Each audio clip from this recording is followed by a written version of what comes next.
श्याम। तो फ्रेंड्स चलतु आज किसी नुआ ज्ञान नेबा।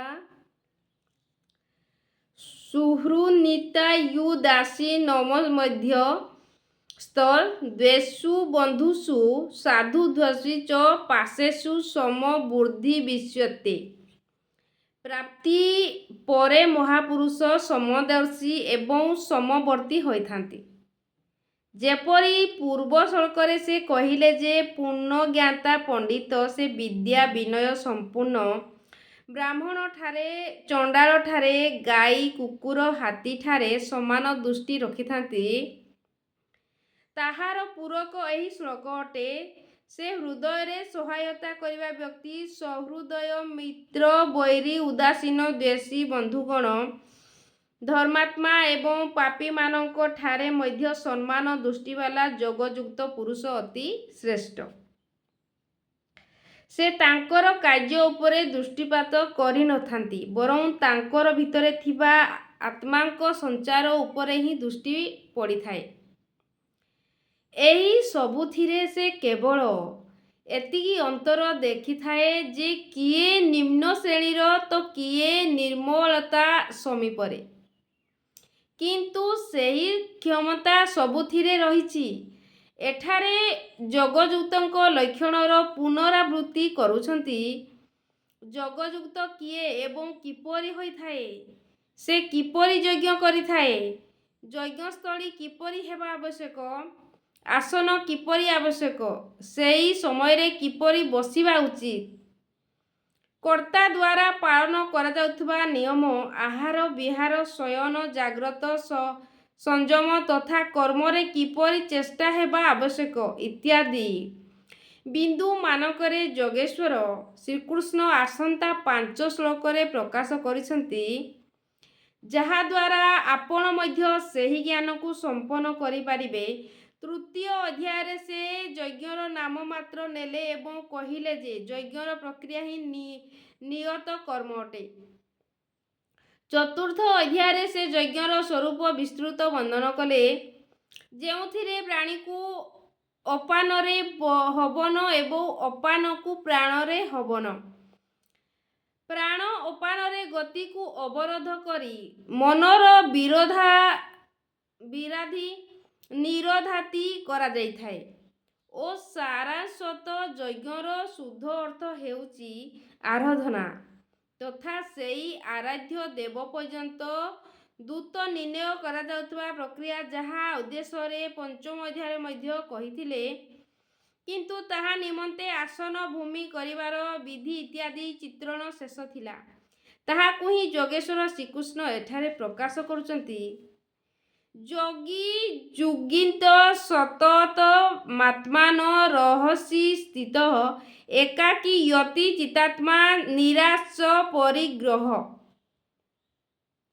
चित्त को जितिबा निमंते लागी रहिथिबा जोगी मन इंद्रिय और शरीर को बसरे रखी वासना और संग्रह सहित होई एकांत स्थान रे एका ही चित्त को जोग क्रिया रे लगेबा उचित।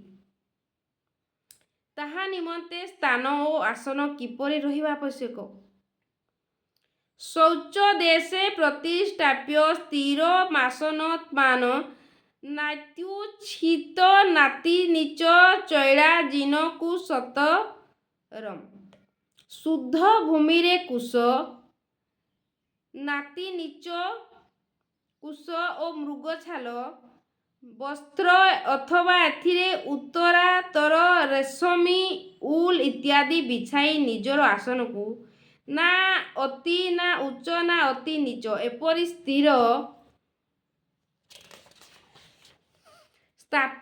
स्थापित करिबा उचित।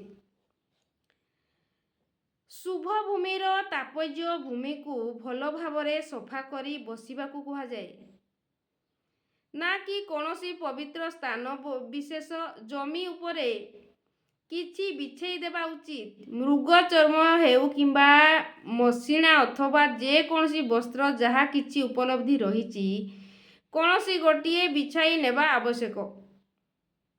झुलुथिबा आसन अनुपयुक्त, ना जमीरु अति उच्च ना जमीरु अति नीचा।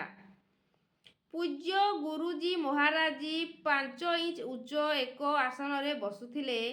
ଥରେ ଭାବୁକ ଭକ୍ତମାନେ 1 ଫୁଟ ଉଚ୍ଚ ସଙ୍ଗମରର ଗୋଟିଏ ଆସନ ନେଇ ଆସିଲେ। ଗୁରୁ ମହାରାଜୀଙ୍କ ଦିନେ ବସିବା ପରେ ସେ କହିଲେ, ନାହିଁ ହୋ, ବହୁତ ଉଚ୍ଚା ହୋଇଗଲା। ऊंचे नहीं बैठे के चाही साधु को अभिमान होई जाबा करते होई। नीचे हु न बैठे के चाही हीनता आबद्ध होई अपने से घृणा आबद्ध होई। अर्थात उच्चा आसन रे बसिबा अनुचित, कारण साधुଙ୍କୁ अभिमान आसी जाए।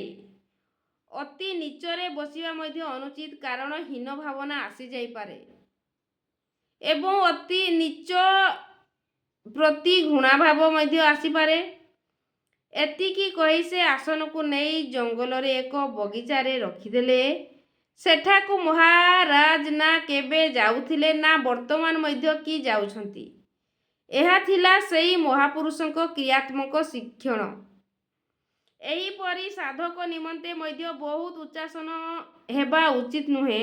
नाई तो भजन पूर्ति परे हेब प्रथम अहंकार घर करिनेब। ओ एहा परे भगवान कौन कहउचंती ता पुणी आगकू आमे जानिबा। राधे श्याम।